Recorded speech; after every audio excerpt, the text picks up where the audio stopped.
When you guys saw the fire, did you think it was over with? I was worried there for a second.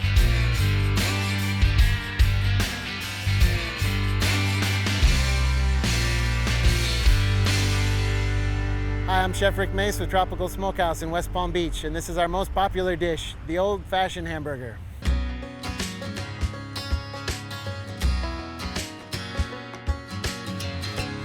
Tropical is a casual place. Philosophy is our barbecue. South Florida has a vibe of its own. It has its own flavor, and we wanted to take a familiar foil like barbecue and just bring all of those things together in a unique menu.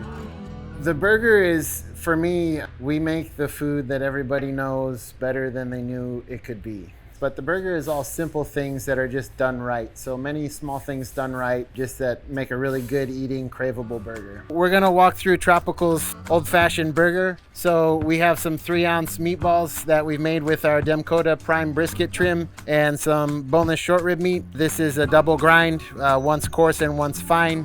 Find that gives us really the best consistency for the burger patty itself. So the trickiest thing about the burger for us was learning how to best blend the burger with different cuts of meat. The more brisket we sold, the more brisket trim we had. So in the beginning, we were trying to figure out how to make the perfect blend. 100% brisket wasn't great for us. The brisket has a tackiness because it's a tougher cut of meat.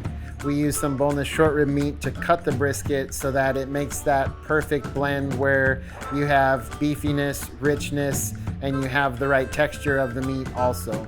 The plays on the burger, it's a lot like making a taco. You have to have everything ready all at the same time. So the kit for the burger I have here is very simple. So we have shaved red onion, we have sliced cheese, we have our sweet hot pickles. These are just crinkle cut dill pickle chips that you can buy that dump out the pickle juice and put sugar and hot sauce. This was like my Aunt Phyllis from Orlando. That was like her go-to. She always had that in her fridge. So I like that kind of tanginess. Might be a little bit of a scramble as I discover how hot this actually is, but I think we got a nice temperature here. So with the press, I have a thin flexible spatula. If you're not pressing hard enough, they're gonna start to shrink up and then they'll get a little bit taller. Well, hot, boys. We're gonna season the top side of the burger, and basically we're gonna cook this patty almost 100% of the way on the first side. So the intense heat here in the middle, slide it off. You can see automatically, even though this is a very heavy piece of cookware, it's very responsive to change in temperature. So the thing that you can't rush with the burger is really the cooking of the patty.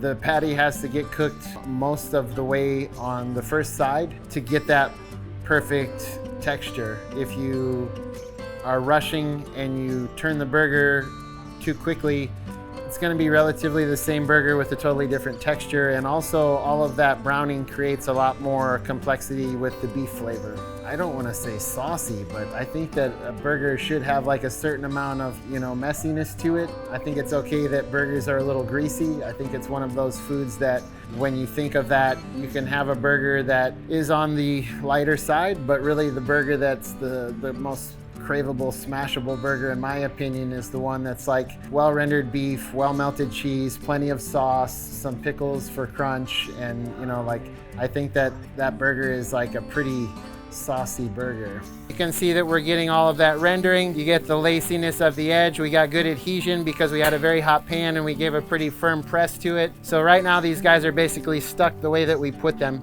So carbon steel griddle is the perfect vehicle for smash burger because that heat transfer is perfect. It's thick enough that when I press the burger on it, the carbon steel griddle has just the perfect texture to where those patties, they really grasp the surface, so you don't see any release or shrinkage. Sometimes if the cooking surface is too greasy or too smooth even, they'll not really stick when you press them, and then as they cook, they'll shrink, and so you don't get that crisp texture around the edge. Our single burger is 2 patties. It's 6 ounces of beef, so we do a 3-ounce meatball. And basically once we flip, all that we're trying to do is melt the cheese. We'll go ahead and do a build here. So we have our toasted bread. This is, I call it fancy sauce, but basically this is like all the good stuff. Pickle juice, hot sauce, mayo. We use sriracha in ours because that garlic note in there is nice. The onion is sliced very, very thin. Like you can see that this is like shaved onion. What I want is to be able to bite through that onion. Pickle, you want to get pickles kind of from edge to edge. See if we get the good side with the cheese sticking out. And that's the guy. This is our Old Fashioned Hamburger.